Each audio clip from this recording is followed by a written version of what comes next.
ए गोलुक पापा, ए गोलुक पापा, उठा। घोड़ा बेच के सोवा थन दिनवा में का हो जाती बाजारे।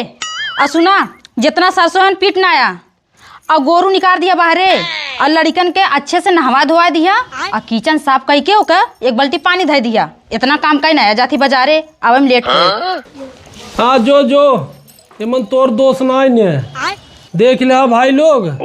आए जब बियाह शादी करे लगा थे तो भैया लड़की वाले कहा थे हमार लड़किया गऊ हो गऊ, लेकिन ये कभो नहीं कहते कि वो सिंह मारत है। जाना भाई, जब से कि बियाह कह के हमें के लिया है हमार जिंदगी झंड कहीं ना है बा। बतावे अढ़ाई के गईन बाजार करे, अब चली बर्तन माजी, सरसई पीटी, लड़कन के नहवाई, किचन पे पानी रखी, तो महारानी की नहीं आई भैया बनाई कहीं फिर संजय 8 बजे ले भीतर हो जाई। मारा जरवा जिंदगी झंड हो गई भाई।